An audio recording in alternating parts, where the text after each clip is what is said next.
DD214 Gaming Podcast is for mature audiences only. Any videos, music, or entertainment not originating from DD214 Gaming is used and covered under Section 107 of the Copyright Act of 1976, also known as fair use. Opinions expressed are our own and do not represent any DoD or U.S. government entities as a whole. This podcast is for entertainment purposes only. Viewer and listener discretion is advised. You are no longer alone now because we have you.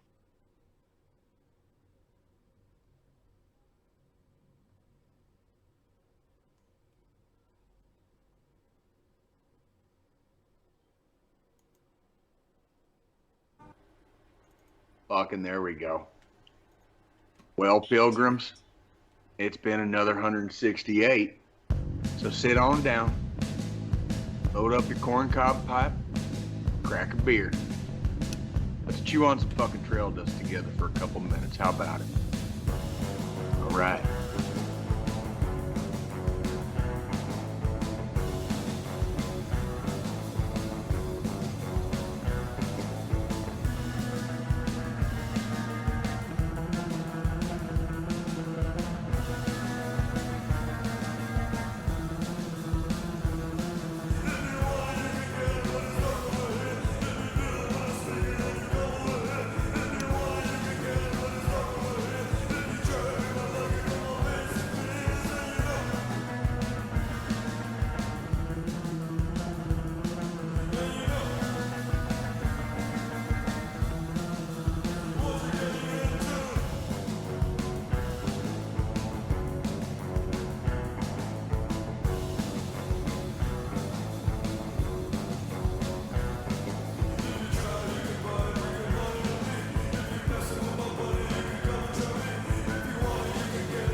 Are you ready? What are we doing? We're gonna run for our lives.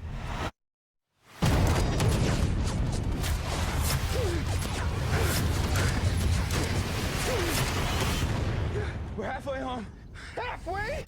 I'm Chicky Donahue, and I am not supposed to be in Vietnam.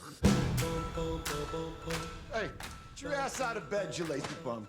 Look at you, sleeping your life away. Look at these scumbags. Hey, you're embarrassing yourself and you're embarrassing your family. Do these protesters not know that our soldiers see that on TV? I'd like to go over to Vietnam, track down all the boys in the neighborhood, and give them a beer. I could do that. Do what? Bring in beer. He's not serious. He's hammered. Look at him. The man's stone sober. That's his fifth beer, maybe, tops. I'm going to Vietnam, and I'm bringing a beer! Yeah!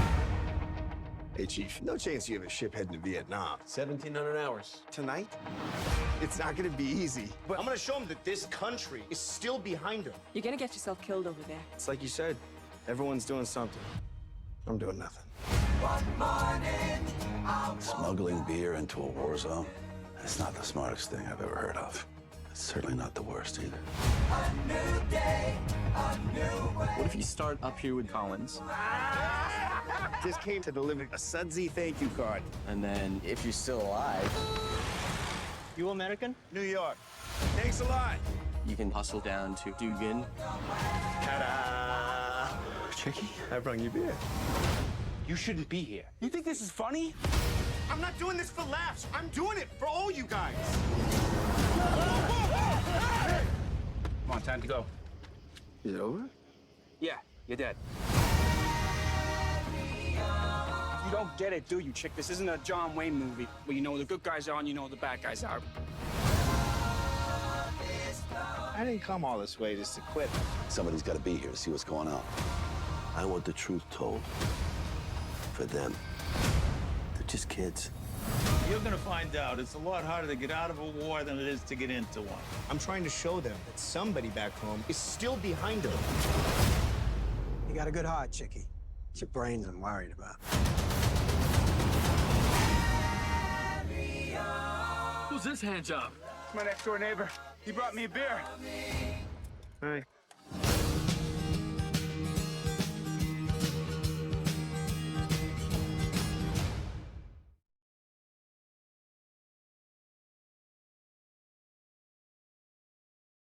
Good morning and welcome to another formation, DD214 Gaming, another Sunday morning. And today we're here with the one and only JediMasterSquid, Joe Squillini. The war movie is a time-honored tradition. The first. Shut up.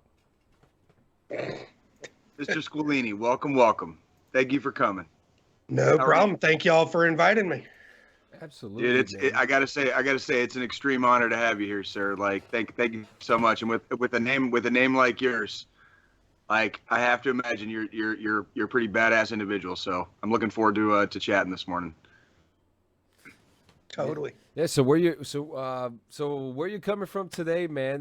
What's the weather like? What's happening? Talk to us. So North Carolina weather is completely North Kakalaki. Yep, North Kakalaki.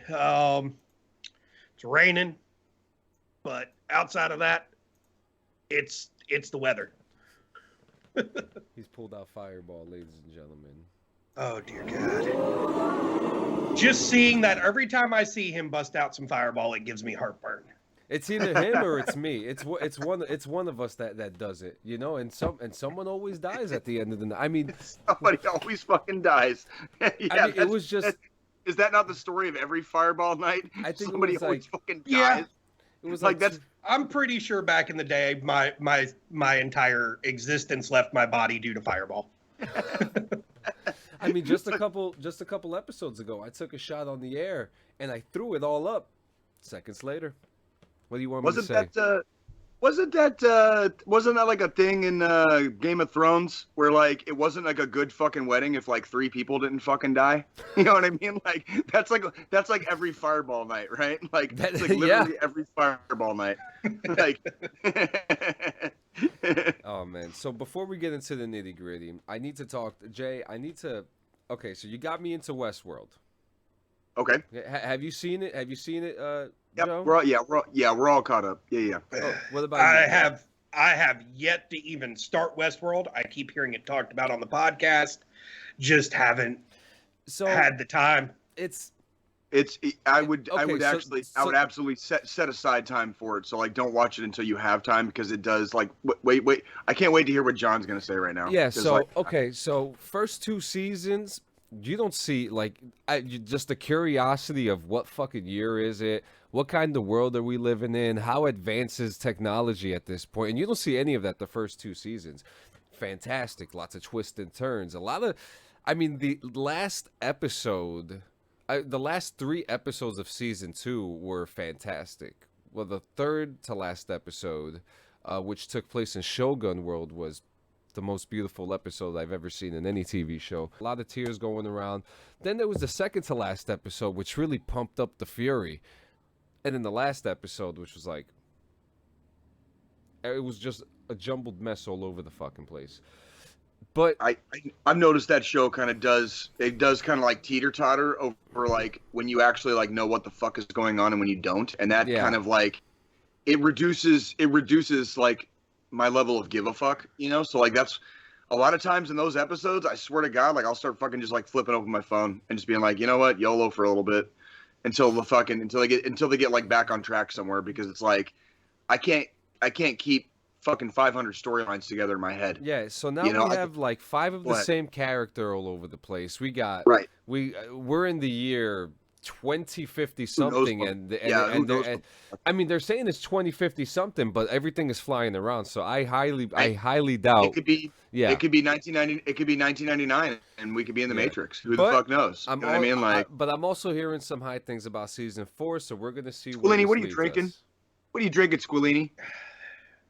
Golden Road Brewing's Melon Cart. Oh, okay, Golden Road. So, it's a wheat ale. They do the one I first tried was mango, because I'm a big mango fan. Just eating regular mango itself. It's okay to have fetishes, bro. It's all good. Don't worry. One of my coworkers actually told me about the mango cart, and I found a variety pack where it's their mango, melon, and then guava. The guava tastes like complete ass. Okay. Where's this? It's not a good flavor whatsoever. I apologize. Where's this brewery from? Like, where's that particular brewery from? Just out of curiosity. Los Angeles. Okay. So you got that Cali beer. Got that Cali beer going. So Okay. it's but I mean it's a good beer. It's a wheat ale with a little bit of those fruity notes. So Yes, sir. it's not super heavy. I think these are only like 4.0 by volume. But so it's like it's a good sipping beer. It's a good sipping beer and a good summer beer as far as I'm concerned, because it's got those nice fruity, refreshing flavor to it, and it's not super heavy, so you can take a 12-pack to the pool and sit there for the whole day, drink all of them in an hour, and not be completely plastered. Right. I like that. I love how casual fucking veterans are about our fucking alcoholism. You know what I mean? Where it's like I mean, normal people would be like, why the fuck would you drink a 12-pack at like in a single sitting? And veterans are like, because it's fucking Tuesday. You know, like because the day ended in why? What? Deshaun is saying, how do you make a mango shake? I'm scared. Is this a trap? You take it to a scary movie. Oh, come on. Oh, fucking boo. That was a dad joke. That was a total dad No, joke. he's got tons of them. He's got tons I of also them. see Brian Granger, Dana Stark, Dylan Mason, freaking Joe Poe, dude. We love you, buddy. And Deshaun, like, welcome and good morning to all of you. We got Frenchie Welcome, here. Good morning to all of you. Frenchie's in here. We have Ong Fio Thu. Yeah? Yeah, I'm sorry if I pronounce your name wrong. I don't know who you are, but thank you for coming. You know, we have a full house today, guys. How come I can't see their name? That's weird. You don't got power like that, homie. Man, you ain't lying. You ain't lying. If John's lying, he's dying. Yes, you are. Yeah. Yes, you are. So, I mean, this was a hell of a week, you know. I'm going to make so this is going to be a pretty cool thing to talk about. Starting today, ladies and gentlemen, I am now a full-time producer. Full-time. Congratulations, John, dude. Yeah, so we're going. Yeah, where's the applause button? Where's the applause button? Come on, give yourself a round of applause, dude. Thank you. So you know the time has come. Fuck yeah, bro. There's a lot of potential, and like I said, guys, this past week last week the announcement was made that the team is expanding. So you know we got to go full time. We're gonna, I get to spend time with my family now. I get to spend time with me. I get to do the work that gets to be done, and we get to make shit happen, man. You know, now we're going past making lemonade, and now we're making fucking sauce. All right. That's what I'm saying, dude. Yep. That's what I'm fucking saying, dude. I just want to say something. Gonna get that sauce all up in your face. Sauce on your face. All over your face. Now, I just want to say a couple things too, and you know, this is gonna be pretty interesting. So, you know, this is kind of a weird transition, you know, because as you guys know, I've been pretty open about this. I've worked in retail for the last 2 years without skipping a beat, you know, and consistently being able to do the podcast at the same time. And, it was always busy. It was always kind of interesting. But, you know, I heard Jay say a couple times when he started working for the company that he works for that there's always another side. There's always another side to it. Once you get that DD214 blanket, you know, yeah, you got to do you got to build a little foundation after that. But when the time comes, it's time to be a champion. And yesterday, I heard a quote from a man named Phil Brooks. And if you don't know who Phil Brooks is, go Google him. He's alive. Whatever. And he said, everybody wants to be the champion until there's champ shit to do. Yeah. All right. That's right. Everybody wants to be a gangster until it's time to do gangster shit. Yeah. That's fucking same shit. Everybody wants to be fucking infantry until you're on the fucking front line, dude. What I'm trying to say is that I got a vision, I got a plan, and I'm gonna do champ shit. So, dude, fucking cheers to that, John. Cheers to fucking that, dude. That's a fucking winning. That's a winning goddamn attitude. Sounds like fucking John woke up and knows where his fucking dick is today, and I fucking like that attitude. Yeah, I fucking like that attitude. The time has come. You know what I mean? I have a dream, It's time to follow it, man. It's Fucking time to A, bro. follow it. It's time to get shit done. You know? Man. It's about and you know, and we're gonna have fun with that. And you know, and that's my 168. It's time, baby. It's time. So what do we got? Are you doing you want to do your week? Let's I was gonna say let's talk to our guests for a moment, and then we'll get into my bullshit here after a while. But I really would like to hear from Squillini, because I think we got a lot to talk about. Can you, Mr. Squillini, can you introduce yourself and then give us a little bit of a background on yourself, and then just kind of tell us what you do, please. Oh yeah. So Joe Squillini. I'm or JediMasterSquid if you find me on Twitch, YouTube, TikTok, all those socials and stuff. Badass name, by the way. I was MP for 7 years. Okay. And then from there, I went into the IT industry, kind of worked my way up from just doing service desk, help desk work, answering phones, doing that stuff, to being a system admin. While I was in the service, between deployments and full-time service, got my master's degree in computer engineering. Yeah. While you were in, you did that? While I was in. So, good for you, dude. I would love to. Yeah. Please continue, but I want to touch back on that later, so we can talk to if there's any active duty soldiers that happen to fucking run across this podcast someday. I want to hear about that part, but please continue. Go ahead. So when I was going through high school, they started up a program in North Carolina called Middle College, where you got your high school diploma and your associate's degree at the same time. So when I joined, I went in as an E4, as a spec, because I already had my associate's degree. I think Makes that's sense. changed now to where you have to have a bachelor's degree to get E4 right off the bat. I want to say it was similar to that when I joined. I want to say it was, but I apologize. What years were you in service? I apologize. So 06 through 14. Okay, yeah. So you were ahead of me, and you got out around the middle area of my career. So okay, that makes what sense. stations? Fort Bragg. Good for you. Were you airborne? I was. I was actually one of the. I was actually one of the last groups going through airborne training where they selected MPs to do airborne school. Fuck I was yeah. gonna say I have not. I've met a lot of very individual specific people in the Army with very, very specific duty titles or positions.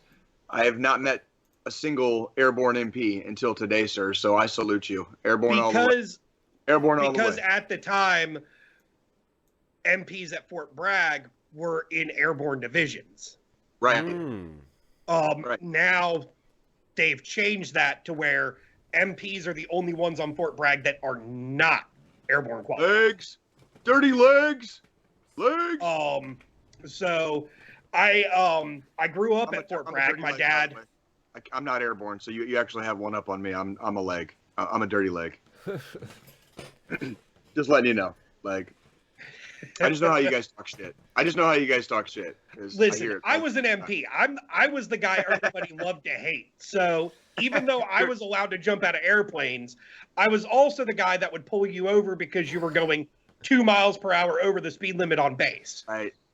And that's just because military regulations are a lot stricter than freaking civilian regulations. If I was a city cop, I'd have never pulled anybody over for doing 2 miles over. Of course, that's ridiculous. Of course. Tell me about the rivalry with the engineers, because I hold a prior before I was infantry. I hold a prior MOS as a 91 Lima, and it's very interesting that like I spent the first almost 5 years of my career on Fort Leonard Wood, including basic and AIT. So I got to see firsthand this rivalry between goddamn engineers and MPs, and I want to hear. Tell me about that. Tell me how much you hate engineers, and tell me how much engineers hate you. So my apologies. I was on the engineer side when I was in. Honestly, anybody that's from like the 06 and up period did their basic and AIT that was an engineer or MP at Fort Lost in the Woods. During the height of Iraq and Afghanistan. Yep. And because of that, that's really what formed the rivalry, because the MP training companies were rivaling with the engineer training companies. And in my opinion, it is what it is. Like, everybody has their job to do. I'm not going to be, obviously as veterans, we're hard on each other anyways, even when we're in, whether your job's a cook or, well, cooks are the only ones we're not hard on because we don't want them to kill us with their food. Cooks and supplier are literally the only two we don't pick on, because if we need fresh gear or we want good food, we need them in our pockets. Don't forget your mechanics. Don't forget your mechanics. Mechanics too. Yeah. Because we don't want our vehicles to blow up on us while we're driving through the desert. But the engineers, it's more of a love-hate relationship with them and MPs, because even in a combat zone, when the engineers are in there building bridges and stuff, who do you think's pulling security for them? The MPs. Right. Or at least during your time. During my time. Now yeah. I think they're using infantry. Grunts. They're using the infantry to do it's that. Infantry. But during my time, it was always MPs and engineers were always together, partnered together when we were overseas. I was lucky enough when I was deployed to actually be with Cav Scouts. Where did you get to go? So I did 2 tours in Iraq and 1 in Afghanistan. Jesus Christ, Squillini, you're a fucking 3-timer, huh? I volunteered for 2. The first deployment was right when I got to my first duty station. The unit was getting ready to deploy, and that was all there was to it. The other 2 was I was that high speed, fresh out of everything guy when I was in, so it was just like, hey, sign me up, chief. Put me in, coach, kind of thing, because I didn't have anything better to do with my time, and I'd rather have been over there fighting for the cause than stuck back stateside. You sound like me. I fucking love it. So you had mentioned earlier that you came from a military family as well. So when signing up and going into boot camp and everything like that, so were you already like mentally prepared for some of the action that was about to come your way? So yes and no at the same time. Growing up in a military family, of course, I knew everything to a certain degree. Growing up in a military family, I also, my dad made sure me and my brother were in Boy Scouts. Then in middle school, my dad enrolled me and my brother into a program called the Young Marines. Then my high school had JROTC, which I was a big part of. Cool. So I adopted the military lifestyle early on. My brother didn't want anything to do with it. Can't say I blame him either. And I don't blame him, but at the same time, I feel like for me, it did me good because I'm a lot more mature as an adult now. And even, a year in, than I would have been if I did the normal route that most kids do when they get out of high school, go straight to college, do the college thing, and then make a career from there. How old were you when you joined? I was right at my 17th birthday. Holy shit. Holy shit. Good for you. I didn't join until I was 29, and I know exactly what you're talking about. I know exactly what you're talking about. So being in a military family, my dad gave me 2 choices. Obviously, he wanted me to better myself and have some kind of career planned out if things with the military didn't pan out. Because when 9/11 happened, I knew I was going in. That was the day I decided it's happening. I was only 13. So, of course, I'm young, stupid. I don't know what I'm getting myself into, even though I'm in a military family. Decide I'm joining. My dad wanted me to go to college more than he did want me to enlist, but then he talked me out of going to college after I worked my ass off to get accepted into West Point. Fuck yeah. And like a dumbass listening to my dad, I turned down a West Point scholarship to enlist into the fucking United States Army as a military police officer.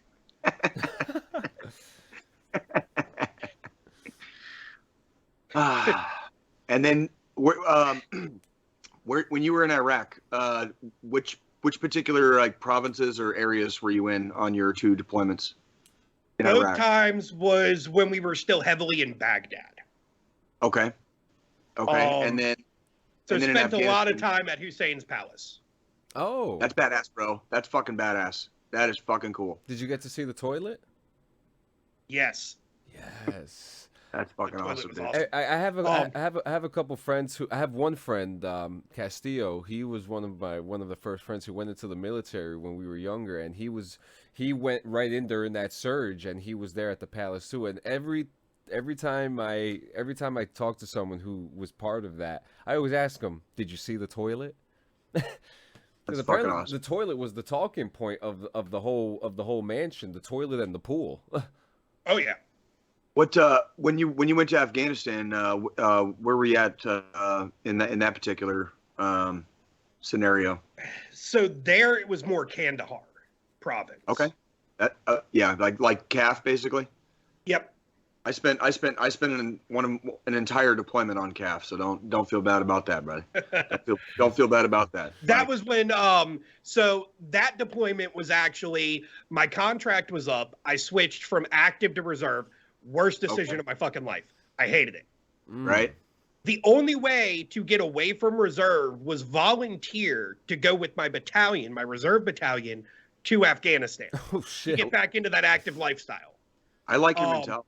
I really like. I gotta say, Squillini, I'm kind of impressed with your mentality, dude. You're in it to win it, like straight up. Yeah, that's really you going fucking dick on hard, dude. What else are you gonna do? I could actually you went full hua, but you were still able to maintain a level of yourself with that, you know?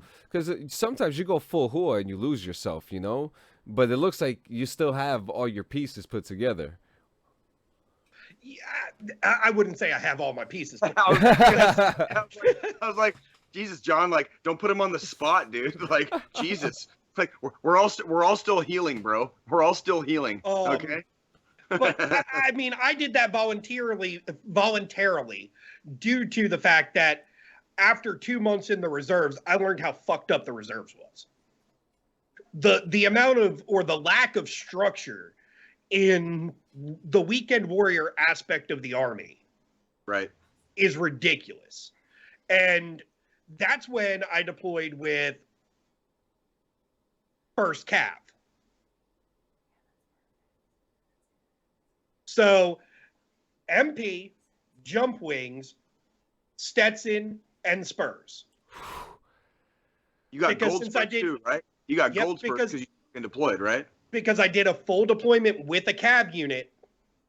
Good for you, bro. I'm authorized to wear the Stetson and Spurs in uniform with jump wings as an MP. Good for you, bro.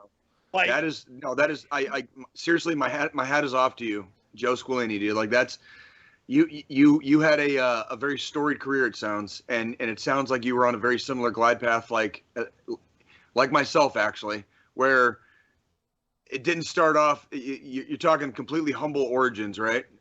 And it just goes into the fucking stratosphere because you just said yes. And sometimes you just gotta fucking say yes. You know what I mean? Exactly. I get it. No, seriously, man. I fucking get it. Like, it's like looking in a fucking mirror.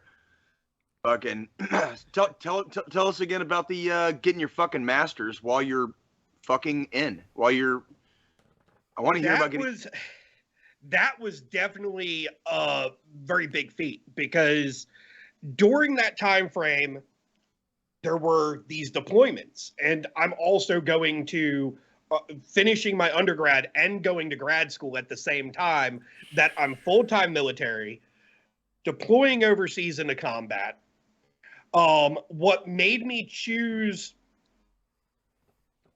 the IT field and going into computer engineering was the fact that IT is one of the only things you can go into and get your master's degree or your graduate degree fully online. A lot of grad schools, you have to go to campus. You have to be in a physical classroom. Absolutely, yeah. And I will tell you, it was hard. There was one semester where I failed all my classes because I'm in the middle of a combat zone. Anybody that's been deployed knows how shitty the internet is. Fuck those little hockey pucks, dude. Fuck those little hockey pucks. So, I mean, there were challenges along the way, but I still figured out a way to do it. And actually, right when I got out, it was due to a training accident. Fucked up my back big time. The unit, because I had finally gotten out of the reserves and back to an active duty station. That unit was getting ready to deploy. I was going on that deployment. It would have been my 4th time overseas because I just seemed to have that kind of luck where whatever unit I got stationed with, they were going on a fucking deployment. Yep. There you go. There it is. Yep. Training accident fucked up my back and my knee to the point where I had to get medically separated. If that didn't happen, when that unit got back, I was slated to go to OCS. Oh, shit. God damn, dude. Did you, I'm not trying to put you on the spot at all, but I remember the day I signed my fucking deck statement. Did you shed any tears when you knew, like the day you realized you were going to have to get out? It was a bittersweet day. Yeah.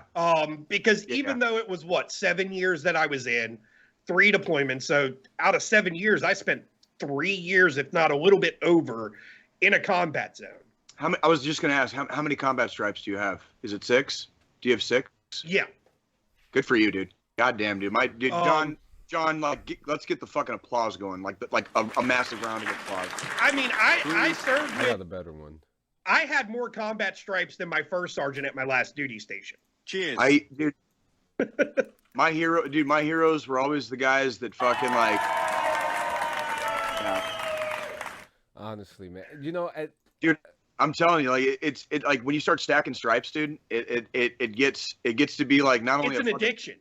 Yeah, it's not. I was gonna say it's not only a point of pride. It's like fucking like, whenever I put on my fucking dress blues, whenever I put them on, or the fucking pickle suit back in the day, I want you to fucking see. I want you to fucking see.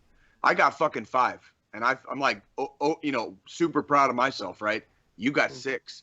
You know, you and me both, Squillini. I know for a fact you and me both have seen dudes with like fucking 8, 10, shit like going up to their fucking elbow, bro. Like, yeah, but those guys were all the guys that were in for 20, 30 years. Did like, bro, like just like, and they had the same fucking luck. They just happened to be in the right place, right time, where like all they did was fucking deploy. And I fucking get it. I fucking get it, bro. You know, like, Squillini, I gotta say, I didn't expect this. You've definitely shown your dick, bro. Because my dad was, look at it. Look at how hard and fucking veiny and throbby it is. Like, my dad was, 30 years in when he retired out of the service. No combat stripes. He went in during Vietnam. 0 combat. Exactly. Like dude, seriously. Like, and it's just, it puts your dick on hard, dude. It puts your fucking dick on hard, dude. 7 fucking years and 6. Like, you literally spent almost half your fucking military career deployed. Mm-hmm. That is fucking phenomenal, sir. Like, holy shit. If that training accident didn't happen, it would have been at that point that I spent half of the 8 years I would have been in at that point in a combat zone. Right. That's fucking beautiful. That is just fucking beautiful. Absolutely gorgeous. Jesus Christ, Squillini. Speaking of which, your name. So, from the moment that you came in, and I know you and John kind of know each other, semi, sort of. Is that how did you guys? This is actually the first time me and him are actually having a conversation, like a full-on conversation. Okay. You guys met online? Did you guys meet online? We've spoken on the DD214 Discord. Okay. Wolfpack. Woo woo. Yep. We spoke more through there. I got to learn a little more about him there. Learned a lot more throughout the couple weeks that Squillini, Jason Gassis, and Dylan Mason, they're pretty much our goof troop. They're the goof troop of DD214 Gaming. That's fucking badass. That is fucking. We all knew each other.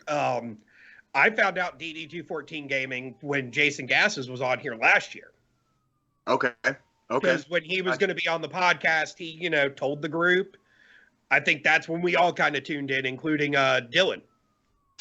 That is the exact thing I encourage with our group. We are extremely decentralized, if that makes sense.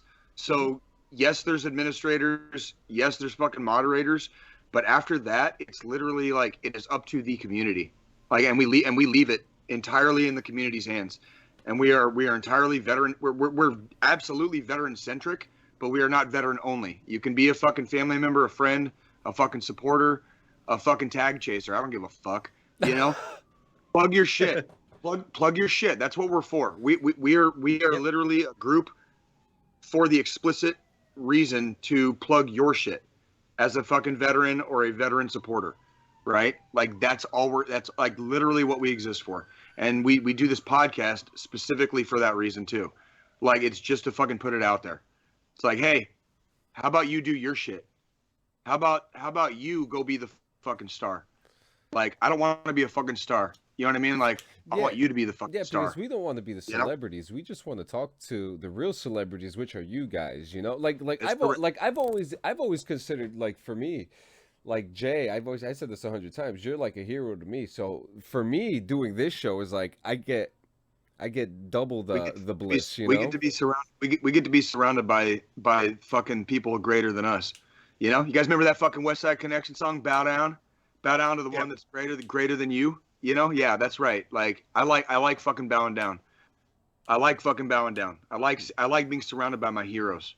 I like being surrounded by people who I consider are better than me. Okay, because if I don't surround myself with people that are better than me, where does that leave me? Oh yeah. Like I just got out of the fucking army, bro. I'm trying to raise fucking children. I'm trying to be a good man to my woman, my queen, right? How the fuck can I be a king?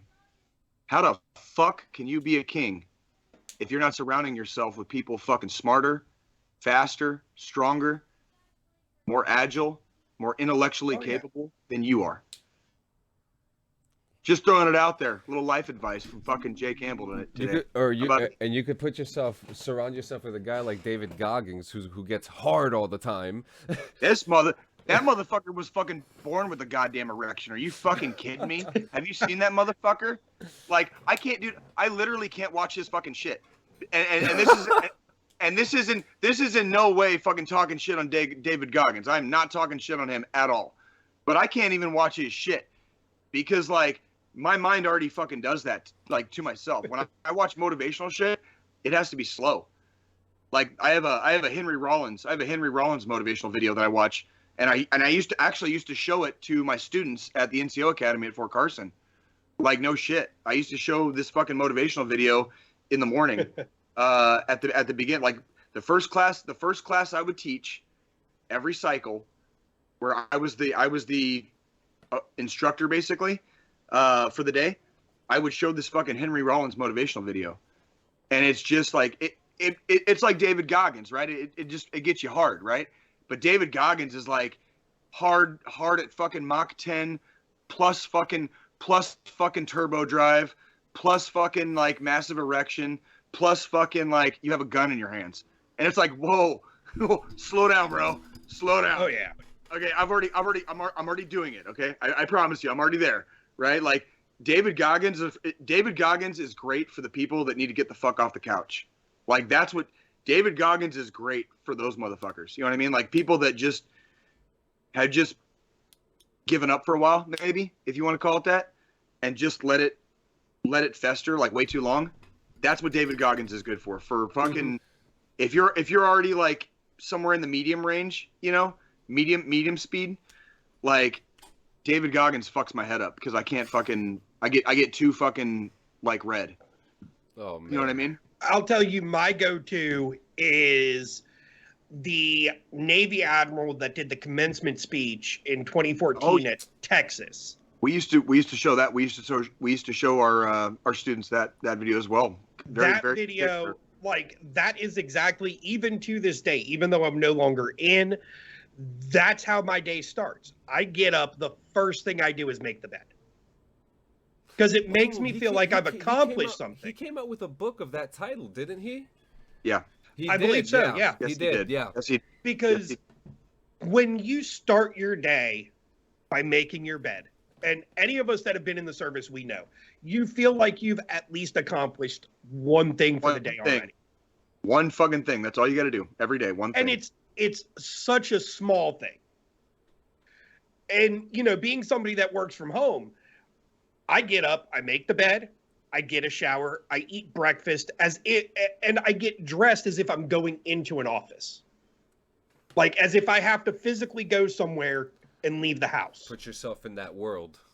Because it puts me in that mindset that, okay, now I'm got to work. I like that. I like that a lot, to be honest with you, because like it's a mental thing. It's like a mental switch. Yep. You know, you put Midnight Moss says that's why I don't make my bed. And Squillini, I want you to know, like, I totally get where you're coming from, but like I'm actually in the same boat as Midnight Moss. That's exactly why I don't make my bed. I force myself, because the small little victories that I get every day, I make them something other than making my bed.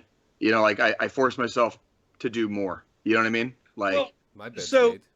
So here's the way I look at it: is making my bed is me just getting in that mindset that I'm going to accomplish something great for the day. And you're not wrong. And I want to explicitly state you're not wrong, and that I love that philosophy and that mentality.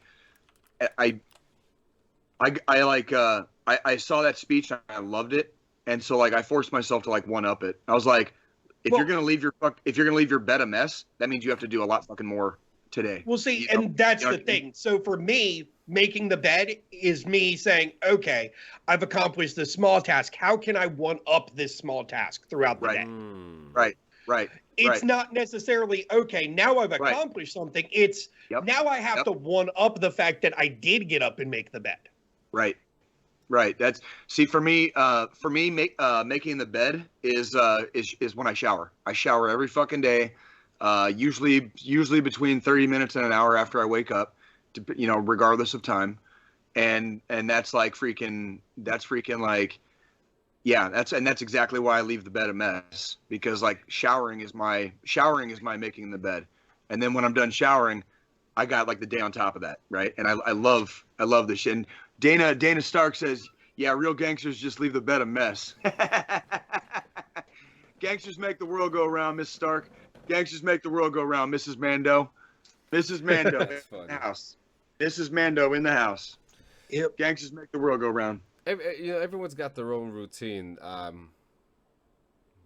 Well, now I'm changing my routine, because my routine for the last 2 years was roll out of bed, get the fuck out. Now, I was gonna say you don't have a routine right now. You're getting ready to freaking hit the reset button, aren't you? Oh no, the reset button was hit. Listen, there no breaks, baby. No breaks. Yeah. So, that's right. So you just cut the brakes. You just cut the brakes and said, "Freaking like, let's go on the downhill. Yep. Time to slide, homie." So I want to pick your brain a little bit about being a 31 Bravo. So, vehicles. Were there any cool little special things that are different than regular civilian police vehicles that were like, okay, well, this is pretty fucking cool? Because you do say in your profile that you sent to us that you're a tech guy. So there's obviously had to have been something that you noticed that was cute in the system of the police vehicle.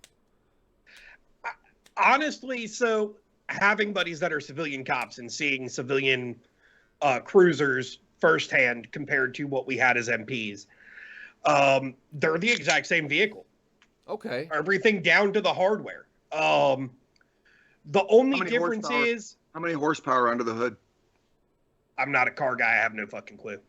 I just know it goes fast. I love how honest that answer was, because I was an Army mechanic and I couldn't tell you shit about the fucking goddamn fucking like engines. You know what I mean? Like I can't tell you shit. Still can spend fucking almost 5 years of my career as a mechanic. Still can't tell you shit about a fucking engine or fixing shit. I can do it. I just need a fucking like step-by-step fucking thing. You know what I mean? Mm-hmm. Like still couldn't tell you a fucking thing about vehicles, dude. Still couldn't tell you a fucking thing. I love you, Joe. So, go ahead. I mean, the vehicles are pretty much identical down to the hardware. The only thing is, and I'm not sure if this has changed since I got out, but when I was in, as an MP, we don't have laptops in our cruisers. Okay. Oh, no shit. Really? We did everything by hand, from writing the tickets out to I think that might have freaking changed. I think filing that might have reports. changed. I'm sure that's changed. I think that just I think due they to the still fact write of- they still write shit out, but I think they have laptops in there now. I want to say they do. Like, Well, the amount of time spent handwriting out a report or having to take notes and then go back to the station and file the report via the PCs in the station right, is ridiculous. So I'm pretty sure they've by now adapted to the times and added that in there. Because the reason civilian police cruisers have the laptops is A, calls come through to 911 dispatch. The way dispatch does it is they hand them out through the computer system. They'll still do the radio system and radio, hey, if there's any available units in this area, we've got this type of call. Please let us know if you're going to respond. And then they'll say, their unit number and we're going to respond. And then they'll accept the call through their computer. And then when they get done with the call, they type out the report in the cruiser before they even go to the next call or start moving. Oh, shit. Where what I was having to do as an MP was hand notes, carry a notepad in my pocket. Excuse me. Write everything down. Try to remember everything by the end of my shift. Go back to the station 30 minutes before shift is over, and then be stuck at the station for 2 hours after my shift ended, typing up my reports from all the incidents throughout the day. And then you don't get home to your lady until fucking 19 fucking 2000, and then you got to go fucking pretty much straight to bed after you eat a fucking cold plate. You know what I mean? And yeah. And then turn around and be back up at 0400. Oh, and by the way, you're going to fucking Afghanistan next year, right? This is why I have 2 divorces under my belt, ladies and gentlemen. Squillini, I've got 3. My hat is so fucking off to you, bro. My hat is so fucking off to you. Seriously, dude. Seriously. I've got 3 divorces and 3 baby mamas, so I fully understand that. Them deployments, they screw you up. Oh man. Let me tell you, dude. Let me tell you. Luckily, my divorces had nothing to do. Well, no, one divorce had to do with a Dear John situation. The other one was just shit not working out. It happens to the best of us. It happens to the best of us. It happens to the best of us. Squillini, you're the man. But the worst part is that John was one of the soldiers that reported to me. That was in our rear detachment. So. Oh boy. Damn. We will talk about that later. another time. Before we get into my weekend review and Roadhouse, I do want to ask. Roadhouse. I made a joke. Amongst the very first few times you ever commented on this podcast. You've been around for a hot minute. You watch, you comment, when we're live, and I love it. And thank you for your viewership, by the way. Your name Squillini sounds to me like an Italian dish. So if we were gonna make Squillini, what would that dish consist of?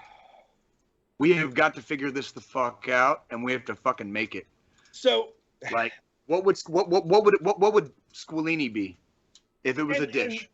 See, that's it's funny that you say that, because growing up, it was always other kids and stuff in Squillini. School. You sound like a pasta dish, this, that, and the other. If I would have to say it's any type of dish, it would be some form of a baked ziti, because that was one of my favorite dishes growing up in an Italian household.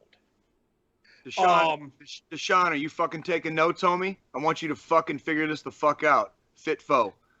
Deshaun Myers, you need to make a Squillini, and it's baked ziti, and please continue. So it would have to be some form of a baked ziti. Exactly what, of course, that's something that, you can be creative with how you're going to do it. But that's what I would think the Squillini would be if it was a pasta dish. I like it. It's your family name, brother, and I want to fucking represent it well. So Deshaun Myers, our resident chef. All right, and along with John Sanchez, our resident cook. All right, 92 off. I've retired though. I'm retired. Yeah, you're right. You're right. You're right.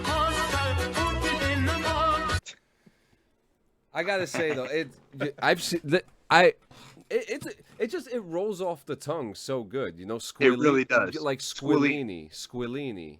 You know, Squillini. I like it. I like it, man. I like it, man. So, That's why. So Jay, we are hitting our 50-minute mark. Let's hear what you got for the week. Right. So, week in review. This week was beautiful. Oh. This week was beautiful in so many ways. Like, let me tell you guys. All right. I got lucky. I'm a lucky man. I'm very blessed and I'm very fortunate.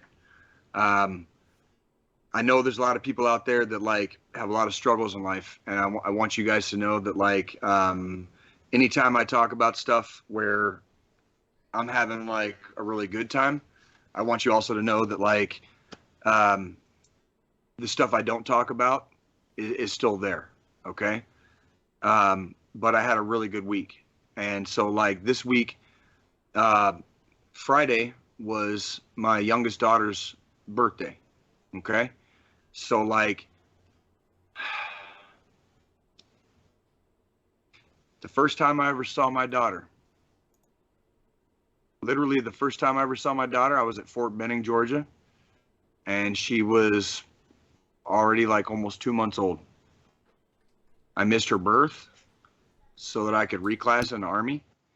And like, I didn't spend a birthday with her until she turned 3. And I've missed a couple in between then and now. So it was her birthday on Friday. And let me tell you about this little queen. All she wanted was to go to a bowling alley and like spend time with like family and friends. My daughters have never really had like a lot of birthday parties or stuff like that because we, you know, they were growing up in the military basically, and I just got out last year, so we're changing that now basically. But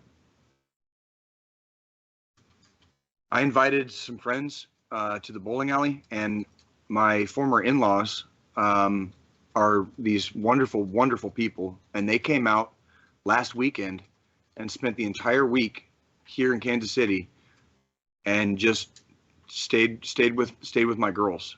And it's really hard to put into words how grateful and how blessed I have been in my life. When I talk to guys like Squillini, you know, when I know guys like you, John, you know, we've had people guests on this show that we've all lived the life, and we've all been through some like horrific shit. And instead of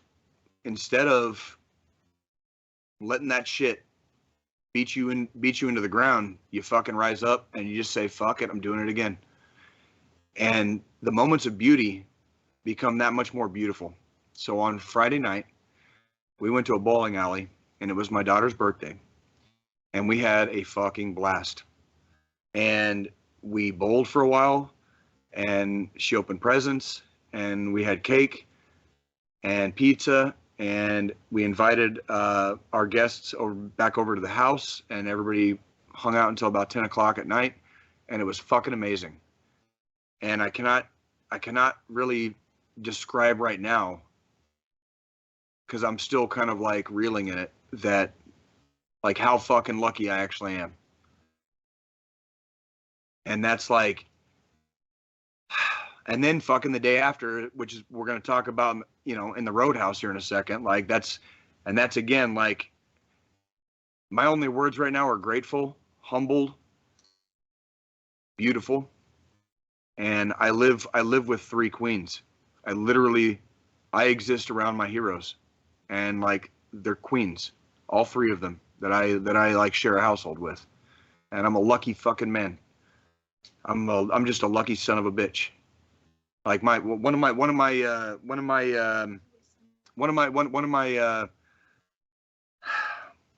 taglines for my life is from, you know, that Misfits song when Danzig was still fucking lead singer. It's like, I ain't no goddamn son of a bitch. You know, better think about it, baby, right? I'm a lucky son of a bitch. Like, and that's just real talk. I live with queens, and I exist around my heroes, and once a week, I get to fucking talk to more of them. And I want everybody out there to fucking know that, like, this is a safe space, like, for all of you. Don't give a fuck where you've been. Don't give a fuck what you did. There ain't no fucking judges here. Okay? Nobody on this fucking podcast, nobody in this community is putting a fucking noose around your neck. All right? We're fucking here. We're here together. We're a fucking tribe. And that's exactly how we fucking exist. We might not fucking lead normal lives, and we might not fucking always be socially fucking correct. But what we do is the right thing because we have good hearts. And my mom always told me, no matter how many fucking gray hairs I put on her head, she always knew I had a good heart. And I'm telling you guys right now, having a good heart takes you a lot fucking farther than really anything else. Like, just if you set your compass to goddamn true north, you're never going to be wrong. You're never going to be fucking wrong. And no matter where you're at, you're going to get there. John, let's do the Roadhouse.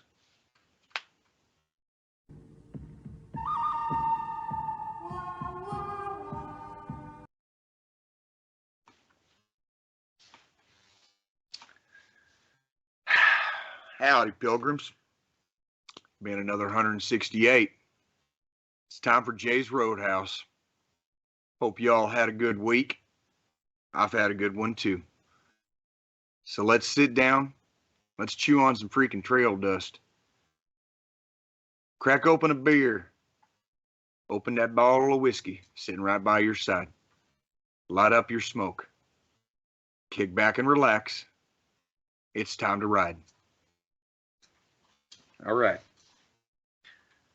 So, after a beautiful fucking birthday Friday for my daughter, yesterday, on Saturday, literally yesterday, my goddess, my beautiful girlfriend Nikki, got tickets from her job to a Chiefs preseason game. Now, it's kind of hard to describe how close we actually fucking were. John, if you get a chance, I think I sent you something over Messenger yesterday. There's a picture. When you get a chance, I want you to pull that picture up if you can real quick. We were in row 4, section 119 at Arrowhead on the fucking literal 50-yard line. Like, if I drew a straight line from my dick to the fucking field, it went down the 50. Like, we were on the 50. We were in the middle seats in row 4. You know what I'm saying? And it was fucking badass. Now, granted, it was a preseason game. Okay? It's garbage time football. Garbage time football. You know, they're letting the rookies freaking take shots, dude. Like, freaking. And you know what? Beautiful. It was good football. It was a fun time. We had an amazing, immaculate time. The picture that John is showing right now, I took that from my phone, and that's how close we were. Literally, I zoomed in a little bit, so like the little kid with the red hat right there at the bottom, that kid was in the first row. So I was 3 rows behind that kid. But if you can imagine being in that kind of proximity, fucking close. Like, we can I could yell, and the players would hear us, right? And Arrowhead is a different experience altogether. When you go to a football game at Arrowhead, when you go to a football game at Arrowhead, it's just different. And it's like a high school football atmosphere with 70,000 fucking people. Okay? And I don't know how to describe that except it's fucking badass. Okay? And my goddess Nikki, she got a really big promotion at work, and she got offered these preseason tickets, and it was fucking awesome, and we had a blast. And it was because I live with a fucking queen. Okay? I was originally going to work, so this Roadhouse was originally going to be me working that game, and instead of working the game, I got to sit in row 4 on the 50-yard line on the Chiefs fucking side. And that's fucking really cool because I live with a fucking queen. Next week, tune in because next week I'm going to be working the Chiefs game on Thursday night. We have a Thursday night game, and it's going to be our final preseason game. So tune in next week. I am going to be doing security on Thursday at Arrowhead Stadium. So tune in next week to hear my Roadhouse about how bad I get my ass kicked fucking doing security fucking at our last preseason game, yeah? So that was the Roadhouse, John. Fucking here we go. Fucking what do we got for news? What do we got for news, baby? Well, before we get to the news, I still got a couple more questions to ask. Oh, absolutely. Because we still have a whole nother era of Jedi's life that we have to get into, and that was getting into streaming. I want to hear about it. Yeah, so you kind of touched on it. You kind of touched on it a little bit, and we actually had a conversation earlier before the show started on how mutual friend Dylan Mason, aka Midnight Mass, was actually a big part of bringing you in, of helping you set up to where you are today with streaming. Yep. So yeah, with that, it all started. So last year in January, very bad time to try to make, professional career change moves and stuff like that. At the time, end of 2019 going into end of 2020 going into 21, because it's 22 now. Shit, fucking time just and we're no concept of it with veteran brain, as I like to call it. Halfway too. So end of veteran brain is totally a thing. Veteran brain is totally a thing. I get you, bro. Like fucking seriously, like hearts, bro. Like veteran brain. It sucks. But end of 2020 going into 21, I worked for Apple as a system as a hardware, or not a hardware engineer, but a test engineer for their software. And it got to the point where I was tired of the job. So I was like, I've got this more hardware background. I'm going to leave this job, start up my own business, doing custom PC builds and repairs. Not having looked at the prices for computer components at the time and what the market looked like, I just made the jump. And that's when, around that time I met Dylan or Midnight, and Jason Gasses and a few other people through another veteran organization that there were some issues with. We're not going to really touch base there.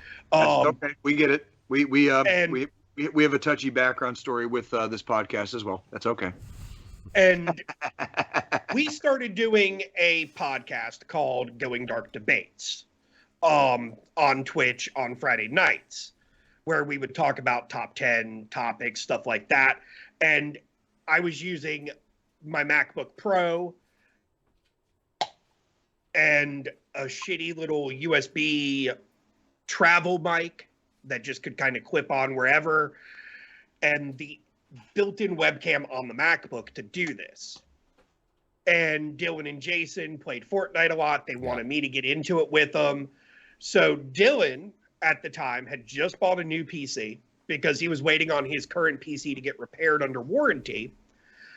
And when he got that one back, he said, the crawfish incident, that was freaking hilarious. I'll have to fill y'all in on that one. I think we still have a clip of it somewhere. I'll have to check. Please do. We can use that for content. Please do. So we're doing this, and then Dylan's like, hey, I've got this spare computer because he just bought a new one, waiting on his old one to get fixed through warranty. He said, you want to start streaming and gaming on PC? I'll send you the computer. You pay me when you can. That was the end of the conversation. He got my address, shipped me this PC. I used that PC up until about a week ago. And then a week ago, I built a new one.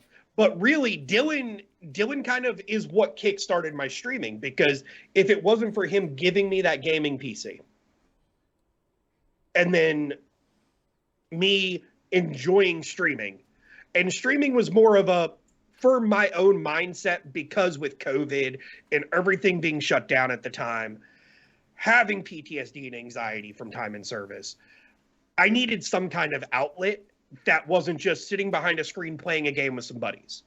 I needed some interaction with other people besides just my small little group that I had at the time. And I'm going to pull up your setup right now. And from there, it's taken off. I mean, I know John's seen the setup evolve over the past several months even. Yeah, and I just put up the picture of what it looks like now. It's beautiful. It's a really nice setup. Oh, that's not even what it looks like now. Oh, it's changed since that picture. And this was just a couple days ago. It's always evolving. That's the thing for me. Is I'm always tinkering with new ideas and different ways to improve. For the longest time, I had one desk in a small corner of a room because I'm in a 2-bedroom apartment, had to share the office with the kid. Yep. Now I was able to take an entire room and dedicate it to my office. I had one desk that both my work computer and my gaming and streaming setup were connected through, and a bunch of switches to just move my mouse and keyboard from one PC to the next without having to unplug stuff. So that way it was convenient. Now I've got 2 desks. But it's streaming for me has been helpful mentally. And I enjoy it. I enjoy entertaining other people.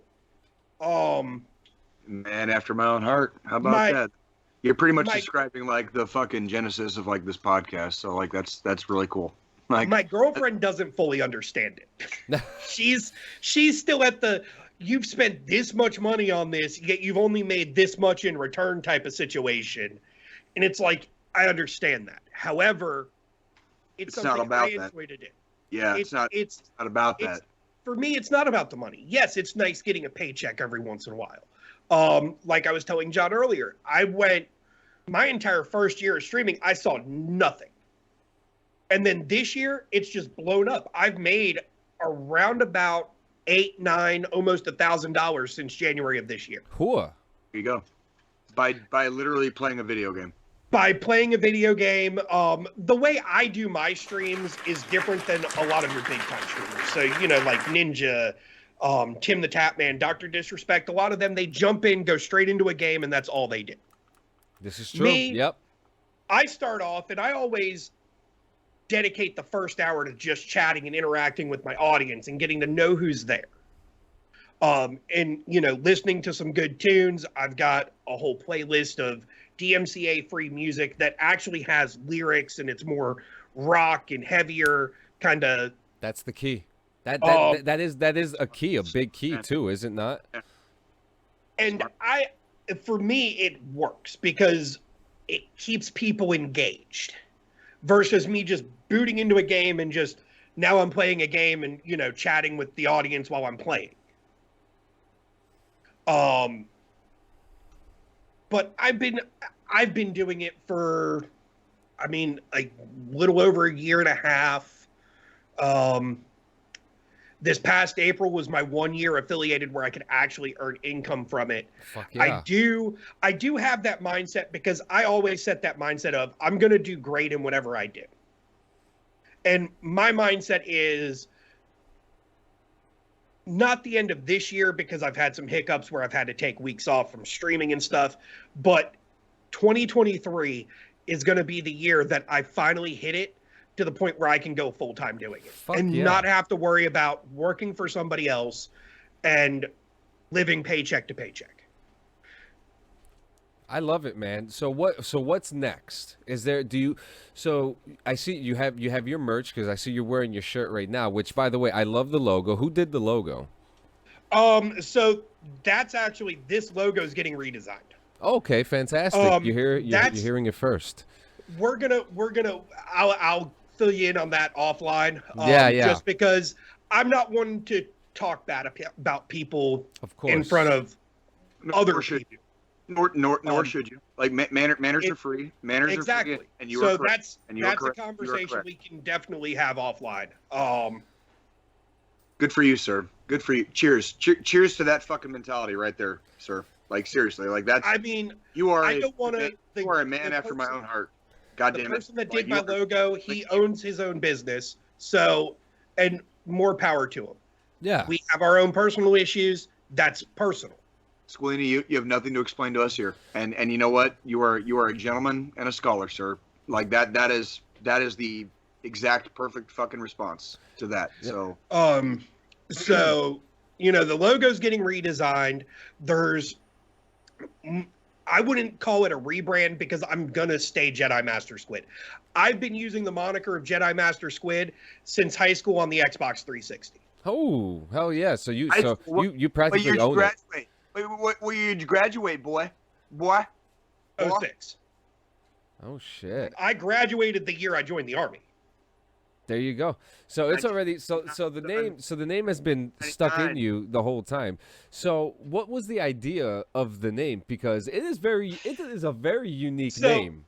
Well, he was in high school when the prequels came out, and he was probably in middle school when the fucking first prequel came out, right? Daddy, chill.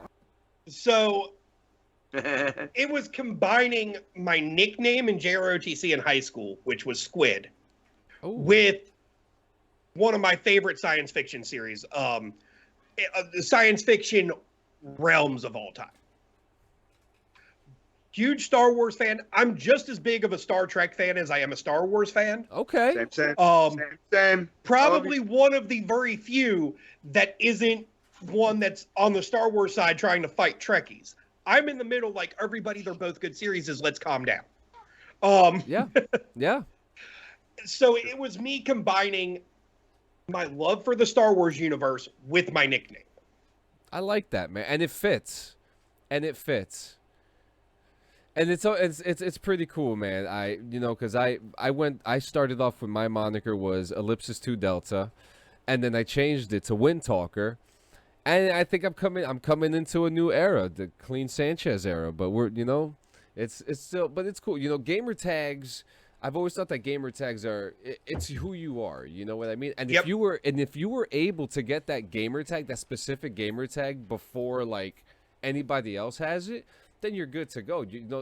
You are known as that person. The only reason on Steam my gamer tag is slightly different than everywhere else is because I had a Steam account under JediMasterSquid years ago that I no longer have access to the email it's linked to.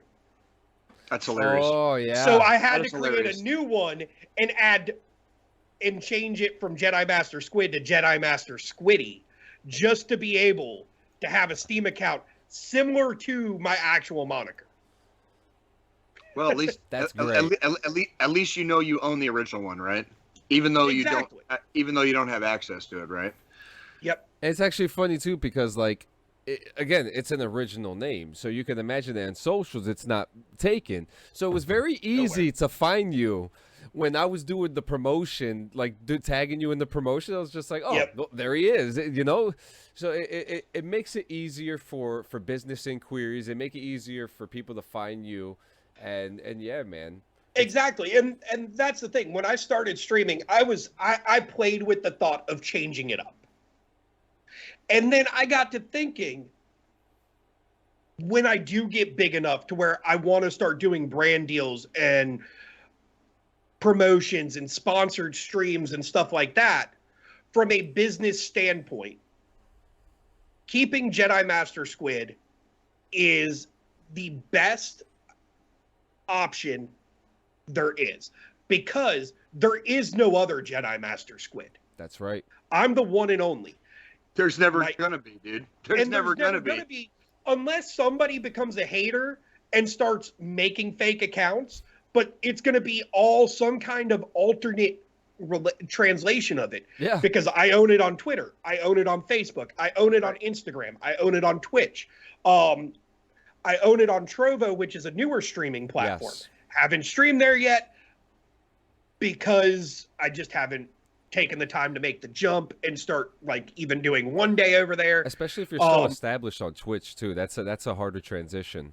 Exactly. So, I own that moniker. I own it on Steam, on Epic, on Xbox, on PlayStation. on Nintendo.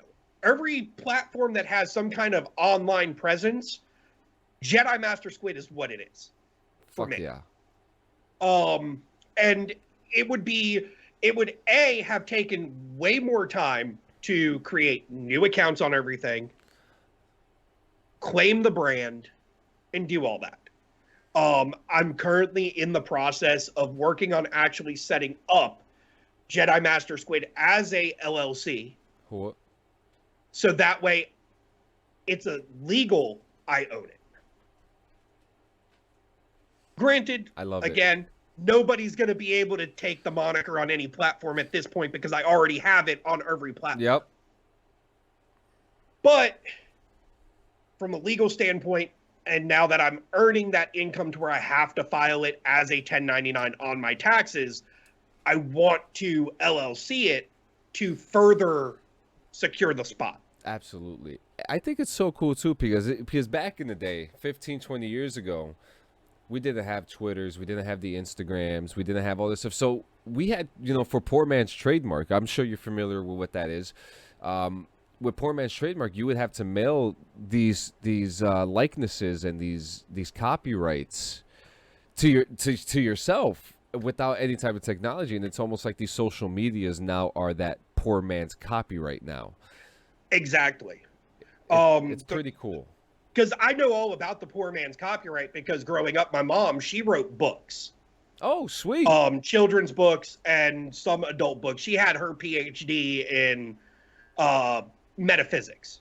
Sounds like a smart lady. Metaphysics. Jesus fucking Christ, bro. You are descended from good stock. Good so, USDA, growing up, USDA grade A prime beef right there. Every time she would make edits to any of her books or anything, instead of spending the money to properly copyright it, she did the poor man's copyright. Drop the, draft into a brown envelope, mail it to herself, boom. And for those of us that do some kind of content creation, our poor man's copyright is social media. Yeah. Right. Is by being the first person to grab that name on any platform. And if someone more richer than you gets that name, they could buy it off of you. So works both ways, kind of. So it really does. Somebody fucking drop me 10 million right now. You can have it. Fucking give me $10 million right now. Oh, it's going to take a lot to buy JediMasterSquid off of me because I'm so engulfed in the brand. You are JediMasterSquid. Exactly. It's kind of like if Ninja did a rebrand. It would be weird not to call him Ninja. So it would be weird not to call you JediMasterSquid. Are you guys saying you wouldn't take like an exorbitant amount of money? Oh no, I mean if Joe Blow investor walked up to me tomorrow and said, "Hey, here's $20 million. I want to buy JediMasterSquid off of you." Okay. I'm selling it. Yeah, there you go. I'll rebrand under my legal name at that point. I don't care. Yeah. There you go. There you go. You gonna offer me $20 million for the brand? I'm not gonna argue with that. Where's the paperwork? Yeah. That's a smart man right there. Man after my own heart. And he's honest, ladies and gentlemen. Watch this guy's fucking stream. John, we got news, dude? Yep, we got three news bits before we get to the end here. Our first one, we're gonna start off with good. Well, two are good news. The third one's kind of bad and good at the same time. But record pay increase is coming for disabled veterans and military retirees in 2023. Guys, remember, all our news comes from military.com. Military retirees and veterans receiving disability pay from the Department of Veterans Affairs are likely to see record monthly check increases for the second year running thanks to the pace of inflation, according to new estimates. The increase would be the highest veterans and seniors have seen since 1981 at an 11.2% increase. Okay? So for 2023, that means military retirees will see an average increase of more than $240 in their monthly retirement checks. Veterans receiving disability compensation from the VA also would see their monthly disability payments increase, with their average monthly amount going up more than $150. So keep this in mind, guys. I'm a 70%er. Okay, so that means next year I'm gonna have another $150 in my check, and that's great because I'll be able to buy some more food, buy some more clothes, live the life that I'm supposed to live. Take care of them beautiful freaking kids and your beautiful wife, right? Yeah, that's absolutely right. And we out here, man.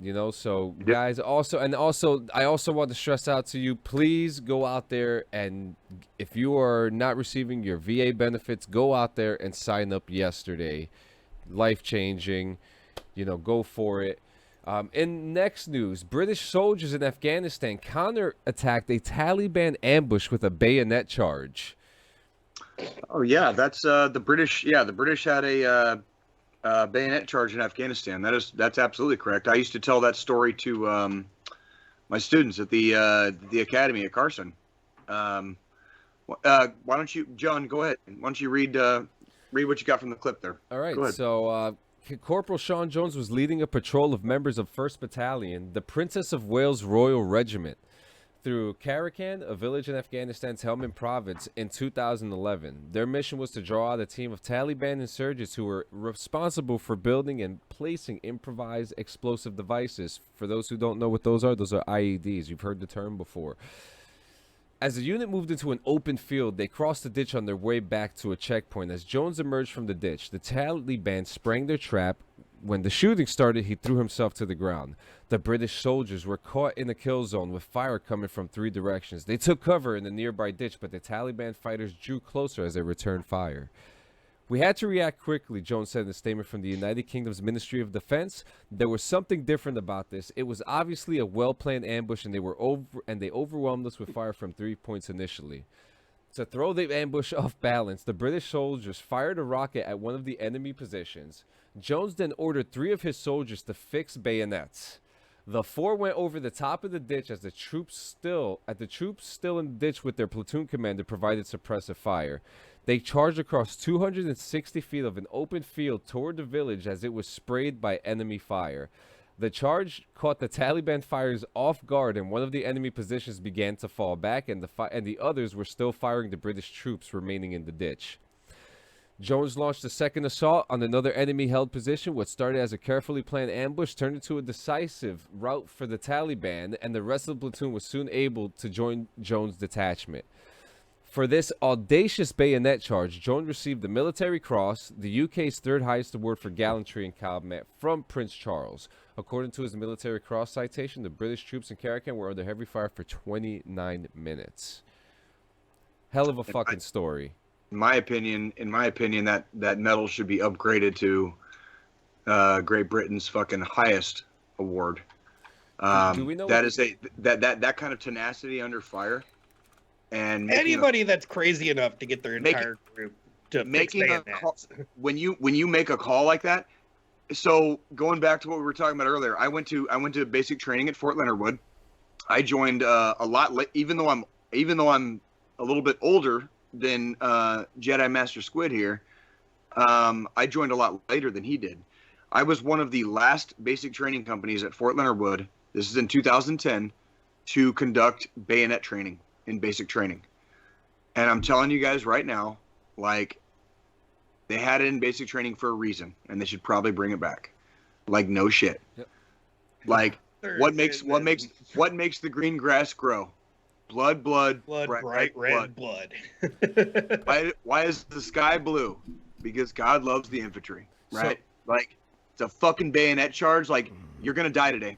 You're gonna fucking die. The highest decoration of valor. Before you die, John, you have to take a couple people with you.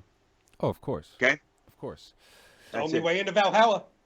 The highest decoration for valor in the British Armed Forces is the Victoria Cross. Yeah, I think that gentleman should be, his award should probably be upgraded. Like, that kind of tenacity under fire, making a way outside the box fucking call like that, but the fact that it worked because he made the call. We operated during GWAT. We operated under a very bureaucratic military machine, and a lot of the calls that got made from way over our heads didn't make a lot of sense. a lot of times. And they make a lot of sense. They made no sense at all. Well, I'll let our guests say that. I'm not gonna.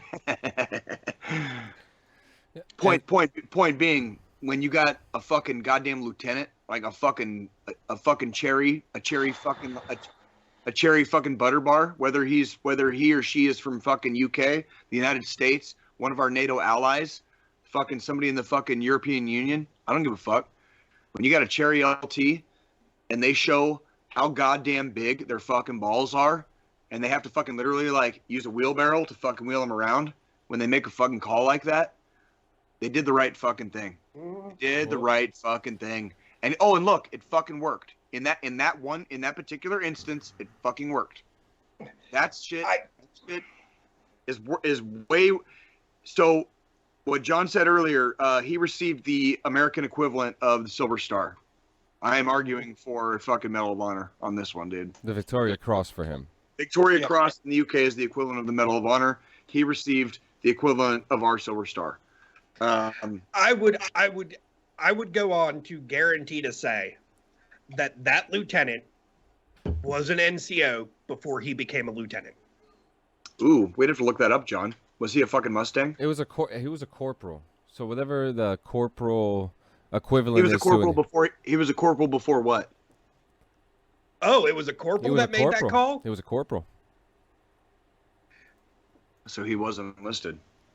He was enlisted. He wasn't even an officer that made that call. Are you sure, John? Oh, Read it again. Corporal Sean Jones. Oh, fuck me, dude. Yeah, at that time. He made the at the time. Did he make the call? He made the call. It was him. Corporal Sean Jones. He launched both attacks.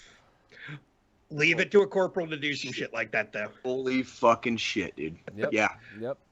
Victoria Cross. Hey, Britain. Hey, Britain, whenever you find this podcast, you fucking fucks. Give your fucking boy a fucking Victoria Cross for that shit. They found it. Wales found us. In our last military news. By the way, the Princess of Wales Regiment. Do you know who the Princess of Wales was? No. It's Lady Diana, dude. Oh, Princess Diana. Lady Diana was the Princess of Wales. So, yo, fucking Ronnie J. Yeah, and now. Drill Sergeant. Hey, Drill Sergeant. So our last military news is someone else who's now joining the DD-214 Wall of Shame. All right. Her name is Gabrielle Butler, 31 years old, was the post commander of the veterans of you heard about this, was the commander of the veterans of foreign wars in Livonia, Georgia, post 5897, when the local police flagged the suspect criminal misconduct for the Georgia Bureau of Investigation.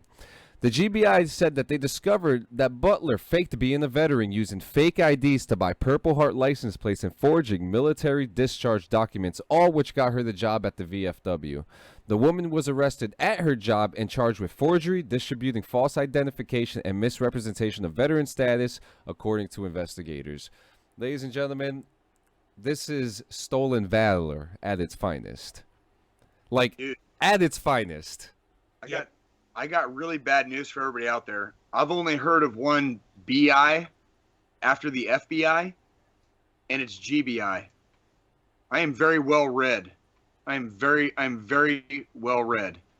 Like, the GBI is no fucking joke. If you are in the state of fucking Georgia, the GBI fucking exists, okay? And that's the only BI I've ever heard after the FBI. Don't fuck around in Georgia, kids. I'm telling you right now. You will get found out real quick. And this fucking bitch, fucking my boy fucking Ronnie, he says this chick is such a filthy whore, and there's a special place in hell for that bitch. Tell you what, Ronnie, you and me are gonna be on a couple of levels fucking above that fucking poor fucking pussy, right? Oh, Jesus Christ, here we it's go. Fucking. I'm in danger now. When we get there, we'll make it rain, dude. We'll just fucking piss on her. Yeah. I was gonna say, can we be the monkeys in the level right above throwing the shit at her? That's basically what it's gonna be, right? We're gonna be there too, but not for fucking stolen valor, right? Yeah. So I mean, this is a terrible. This is terrible. I mean, I don't even want to know if she was even a good job or not, because I don't give a fuck. You know what I mean? Like. I'll tell you right now, being a life member of the VFW, and honestly, and I'm gonna step out. I'm gonna step out of my podcast character for just a second and just be real about it. As a life member of the fucking Veterans of Foreign Wars, and I've seen kind of like the ins and the outs over the last few years. I attend monthly meetings and I take it very seriously. It's a very serious part of my life. It's not a fucking hobby. I still consider being part of the Veterans of Foreign Wars a process of continuing to serve my country in whatever small ways that I can. People like this exist, and there are people who look to take advantage of what you might call disadvantaged posts. And it doesn't have to be the VFW. It can be the fucking Legion. It could be a fucking organization like the Eagles or the Moose Lodges. It could be your local, you know, the local Union 509, you know. There are people that always look to fucking snake their way in to organizations and institutions. Okay? It could be your local fucking church around the corner. You know, so if you're really cool and you don't hang out with us on Sundays like the heathens that we are, and you're at church right now and you're listening to this like Monday or Tuesday morning, I get it. I get it. Do your thing. But watch out for fucking snakes, dude. Yep. Ask fucking questions. Fucking vet people. Okay? Make sure they are who they say they are. That's how you get fucking deceived. That's how you get fucking deceived. That's how you end up with a fucking president that fucking tries to take over the fucking country like a dictatorship. Ronnie J says, I'll rappel down from our kick-ass circle in hell and personally find that bitch to stomp her out with my decaying ghoulish leg. You should ask Ronnie J what his platoon's name is. He got to name his own platoon. So I'm gonna just say this, Ronnie. You should ask him what his platoon is. I'm gonna say this, Ronnie. After we're done stomping her, we're gonna use her intestines for the rope for the next time we have to go down to that circle. We have to go to the next circle down anyways to fucking like be assholes to them, right? Isn't there 7 layers? Oh, there's no. If you're going off Dante, I think there's 9. I think there's 9. Yeah, it's 9 circles of hell. Yeah, if you're going off Dante, there's 9. But here's the cool part. Hey Ronnie, I want to hear the name of your platoon, dude. Yeah, what's the name of your platoon? Put the name of your platoon up, because I guarantee you, like, these poor bastards don't fucking even know what that word means. But like he named his basic training platoon. This fucking like he gave him the most badass nickname I've ever fucking seen. What's up, Jason Gassis. Welcome. The Witchers. We're the Witchers. Well, ladies and gentlemen, we're coming up to the end of our show. Joe Squillini, JediMasterSquid. Final thoughts, and where can we find you?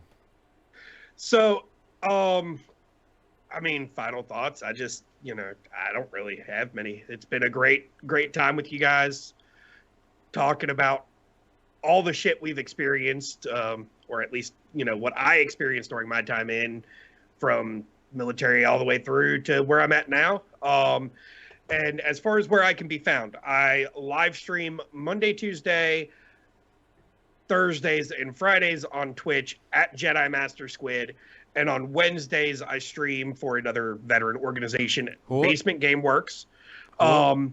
I'm actually the lead for their stream team. Nice. And then currently working on and trying to get the YouTube side started up and videos posted over there, which is also JediMasterSquid. Actually, all my socials, Facebook, Twitter, Instagram, YouTube, TikTok, Twitch, Trovo, JediMasterSquid is the way you can find me.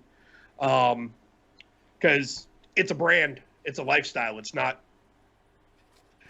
Being the JediMasterSquid is a lifestyle. It's not a choice. I love it. Being a fucking soldier is a fucking lifestyle. Being a fucking gangster is a fucking lifestyle. JediMasterSquid sounds to me like you're fucking both. How about that? Hey, do you have an OnlyFans? Joe Poe's asking if you have. There's been moments financially I have thought about either OnlyFans or Foot Finder or whatever the fuck thing is. Hey man, hey, $20 is $20, bro. Like, just fucking just tell me what you need me to do. Revenants. That was the one. Revenants. John, look up the fucking definition of revenant. Fucking there it is, Ronnie.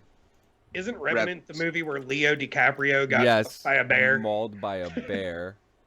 Revenants. Can you guys imagine being in a platoon where your name is the Revenants? A person who has returned. Oh, yeah.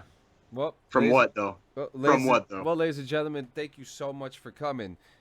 Make sure you tune in next week we have Jeremy Strobridge next week. On September 4th, we have Axe Jackson. September 11th, we're doing a special 9/11 episode. There we go. Guest, we are still deciding if we're going to have a guest or not. And on September 18th, we are having active duty NCO and streamer Crazy Ace TV. So we are lined up for the next couple weeks. Joe Squillini, JediMasterSquid. This should have happened sooner, and we got to do this a couple more times, 100 more times again. Thank you so much for coming. The final thought, guys, you know what it is. We don't bullshit here, all right? We don't fucking bullshit here. We let you guys know every single week, okay? If you're feeling alone, if you're feeling down, if you're feeling like you have that cloud over your fucking head, guys, call us, call a friend, and if you don't want to call us or a friend or even talk to the stranger that's walking down sipping on that coffee, it's fine. Dial 988. Dial 1-800-273-8255. That's 1-800-273-TALK, guys. There's someone always sitting there waiting to listen to your story, waiting to be there for you today. This is, we can't stress it enough. 22 a day, that is still the number that we're going for. 22 is way too much, guys. Joe, much love. We appreciate it, man. Good luck to everything that you got going on. Jay, as always, keep being an arrowhead. As always, I'm a lucky son of a bitch, dude. But I ain't no goddamn son of a bitch, yeah. So right before the music comes on, you're gonna hear a little something to pump you guys up for the fucking day. Just it's gonna be all right, guys. Here's a little Joey Diaz, and then we're out. The White House, whoever the fuck is going on, but it don't matter. They want to shoot, it's time for us to fucking shoot, cocksuckers. They want to get down and dirty, don't forget who the fuck we are, you understand me? We're the baddest motherfuckers out there. You send a message to that fucking North Korean, he's gonna be sniffing my dick and sucking my asshole. That's the focus. We're going to North Korea in like a year. It's gonna be an island. It's gonna glow in the dark. You know why? Because we're Americans, cocksuckers. Who the fuck do you think you're dealing with? Stop with the gun control. They're selling more guns than ever the last 3 days. Stop with the fucking whining. Stop with the Russians on Facebook. I don't give a fuck. Worry about yourself. Keep your eyes open and get the fuck off Snapchat and fucking Twitter, cocksucker. Stay black. You can fuck that.